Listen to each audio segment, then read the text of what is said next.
Hello, good evening and welcome to News 360 here on TV3. My name is Pakwisia Sare. And I am Portia Gabo. This is the PTS Ebola Treatment Unit in Hastings, and we just entered the holding center. These people have just returned from the red zone. By the end of the day, is it worth it, the work you do? Are you happy? You're doing it with joy. From the Redemption Hospital in Monrovia. We are still at the verge of saying thank God. We are, but completely we are not at risk. Narkwor Kwabla reports on the devastating effect of Ebola on Sierra Leone and Liberia and the road to recovery, only on TV3 News. Sierra Leone is recording its lowest count of Ebola cases since June 2014, but fears the virus is far from being eradicated by the April deadline. There were 2 new cases yesterday in addition to the 55 last week. Our news team was at a treatment unit in Freetown where some Ghanaian health workers volunteered to work, and it was one of such units where many Ebola patients survived. This is the PTS Ebola Treatment Unit in Hastings, and we just entered the holding center. But the first ritual, as usual, is to wash your hands with the chlorine solution.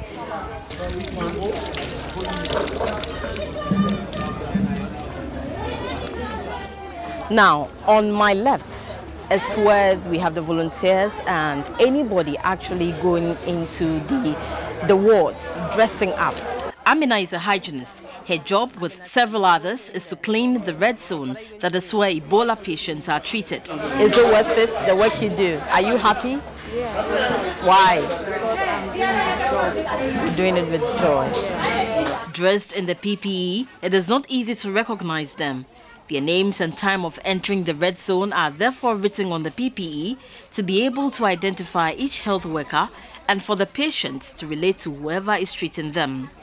Samuel and Ahusin are on their way to take blood samples for Seth Nanajiman, a Ghanaian biomedical scientist from the Kolebu Teaching Hospital, working in the European lab at the treatment unit. It's the safest place to work as far as I'm concerned. You have the blood samples and say it's the safest? Yes, what motivates me is when you are afraid, then you are careful. But before we work on the samples, we disinfect the outer part of the sample and we deactivate the virus inside the glove box. Sierra Leone at the outbreak of Ebola had only one laboratory for testing Lassa fever. But that has changed. There are now about 13 labs to test Ebola. For Hastings European Mobile Lab, we work within 8 hours. Actually, when we receive sample within the next 3-4 hours, you should be able to deliver results. We now have a new kit we are trying, which is 15 minutes. It's not really proving well, but they are working on it. There are 20 operational Ebola treatment centers in Sierra Leone where more than 3,200 patients have been treated and discharged. The PTS2 treatment units had one of the highest survival rates, thanks to the Ghanaian volunteers, 14 of them led by a biomedical scientist, Augustine Sego, who after a vigorous training in Ghana and Freetown, took bold steps to save lives. What we did for them to survive, we know it's IV fluids, oral fluids, reassurances, feeding, touching. So we know we can do something when it happens to us. 239 health workers died from Ebola in Sierra Leone, and so infection prevention mechanisms are strictly adhered to.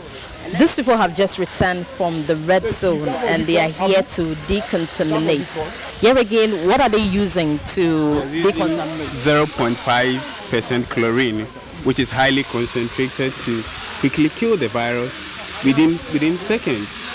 It might look like a very tedious task, but any mistake here will be very, very grave because the health worker could get infected, he or she could infect his colleagues, and then even infect people in his or her neighborhood.